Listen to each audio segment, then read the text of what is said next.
Socrates is one of the most famous philosophers in history, so it's usually surprising when someone starts studying philosophy to find out that he never wrote a single treatise. The only reason we know so much about him compared to earlier philosophers is thanks to Plato's dialogues, most of which feature him as the main character. In fact, if Plato had any philosophical doctrine at all, he never says it outright. Instead, he used Socrates as a mouthpiece. This is the foundation of the Socratic Problem. Since there's no doubt that Socrates was a real person, how do we separate who he really was from Plato's portrayal of him? The facts of Socrates' life are pretty straightforward.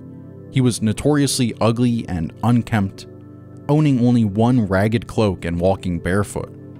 After the oracle at Delphi told a friend that Socrates was the wisest of the Greeks, he set out to question all the great and noble figures from his city of Athens, and he found the oracle was correct. While the politicians and sophists pretended to know things, on examination their arguments and knowledge fell apart. Only Socrates knew that he knew nothing, and so he did not seem to be known for his doctrines, but for his method of questioning, his use of irony, and claims of ignorance. He would be sentenced to death after being charged with impiety and corrupting the youth, since the young men and boys loved to watch him question prominent figures and beat them in debate. And yet if you read some of Plato's dialogues, you see him expounding the theory of forms, the allegory of the cave, and all this other traditionally Platonic stuff. So how do we know where to draw the line between the character of Socrates and historical reality?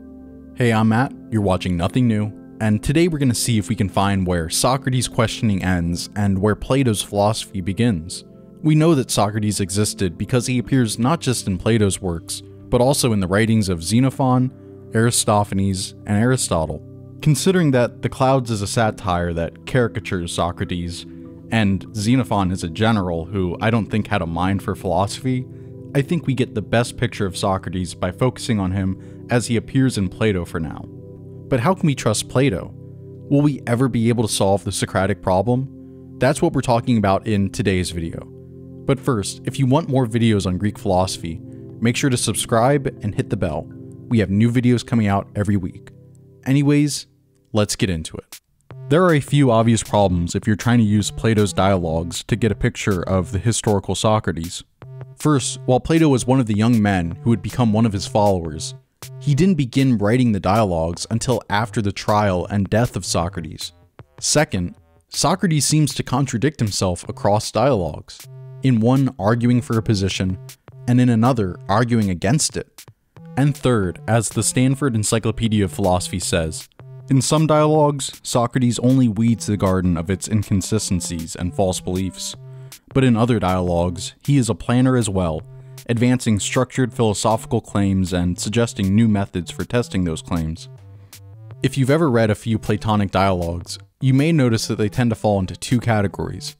Some are what you would expect of a dialogue, a lot of back and forth of debating and questioning, usually ending in aporia, or an unsolvable impasse at which the interlocutors give up and the dialogue ends. But others, like the famous Republic, feature long paragraphs of political, ethical, epistemological, and metaphysical claims. One possible solution to the Socratic problem is to try and arrange the works of Plato chronologically.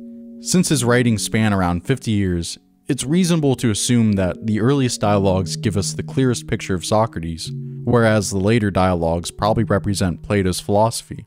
Scholars have arranged Plato's dialogues into three periods, early, middle, and late, by using internal evidence such as cross-references in the dialogues, references from Aristotle, and modern techniques of statistical analysis.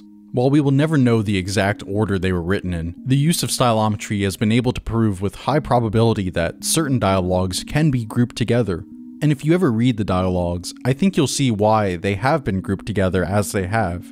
The early dialogues consist of that back and forth questioning I mentioned earlier, almost always ending in aporia. Whereas the middle dialogues begin making actual philosophical claims, such as the famous Republic. Across the middle and late dialogues, we begin to see longer and more metaphysical arguments, and the Socratic method of questioning doesn't feature as prominently as it does in the early dialogues. By the late period, we have works like The Laws, a serious political treatise that doesn't even feature Socrates as a character. I think we can safely say that the early dialogues give us the best picture of Socrates. He doesn't have any positive doctrine or teaching, instead endlessly questioning and dismantling arguments. In general, Socrates asks whoever he's debating about some virtue, piety, justice, knowledge, etc. And the conclusion is always that, though they act like they know what these virtues are in the beginning, by the end they're left doubtful and confused. While he may have had his own opinions and ideas he agreed or disagreed with, I don't think he was a system builder like Plato and Aristotle. Instead, I think his concerns were mainly ethical. While Aristophanes may depict Socrates as an amalgamation of all the pre-Socratics, we know Socrates had no interest in the cosmological and metaphysical speculation that characterized the early philosophers, and we'll see how he defends himself from these rumors in Plato's Apology. So while Aristophanes may say that Socrates cares about the things above the clouds and below the earth, I think that Cicero was more accurate when he said that Socrates brought philosophy down from the clouds and into people's homes. That is, he brought it down from lofty speculation and brought the field of ethics into the practice of philosophy. Even Aristotle says as much, telling us that Socrates, disregarding the physical universe and confining his study to moral questions, sought in this sphere for the universal and was the first to concentrate upon definition. While Pythagoras may have had ethical precepts, Socrates had ethical questions, always asking about virtue and knowledge in particular. He was also very particular about definitions. As Aristotle says, he sought universal definitions for each virtue, so that every particular case of something like courage would all resemble the universal definition of courage. If you know anything about Plato, I think you can start to see hints of the theory of forms, but I don't think Socrates himself had a theory of forms or any actual universal definition for these things. While he sought universals, he was never content with the definitions he received, which is part of the reason why he never wrote anything down.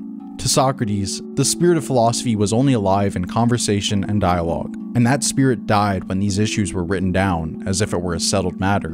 One reason I think we can trust Plato is that his dialogues features many famous figures, from politicians, sophists, and other philosophers.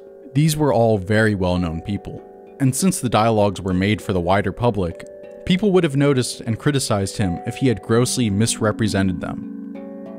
That's not to say Plato didn't have a purpose in writing these dialogues, which was mainly to exonerate the name of Socrates and show the wisdom of his philosophy. So while it's not unlikely that Socrates would have had conversations with all the various people who feature in the dialogues, it is unlikely that he was as clever or as right as he always appears to be. You know what I'm talking about if you've read the dialogues, and if not, you'll find out as we cover them. He definitely was a great speaker, and very witty, but I wouldn't have been surprised if Plato exaggerated a little bit out of admiration for his teacher. If it weren't for Socrates, Plato may have been just another politician, poet, or playwright. Who knows? As we work our way through Plato's dialogues, we'll start with these early dialogues and try to get a clear picture of who Socrates was, and then we'll transition into the middle and late dialogues by covering Plato, who we'll see began a dialogue, no pun intended, around almost all of the fundamental questions that Western philosophy would spend most of its history grappling with. As Alfred North Whitehead says, the safest general characterization of the European philosophical tradition is that it consists of a series of footnotes to Plato. I do not mean the systematic scheme of thought which scholars have doubtfully extracted from his writings. I allude to the wealth of general ideas scattered through them. I would say Plato is not so important for the few answers he gives, but instead his importance comes from the questions he asked through the character of Socrates. But his philosophy would be highly influential for Western spirituality, as we'll see when we get to dialogues like the Timaeus. We'll be beginning with the trial of Socrates and the 5 dialogues which depict Socrates' final days. Anyways, that's all for today. Don't forget to like the video if you learned something new, and subscribe if you haven't already. And definitely let me know what you think in the comments below. Thanks for watching, and I'll see you next week.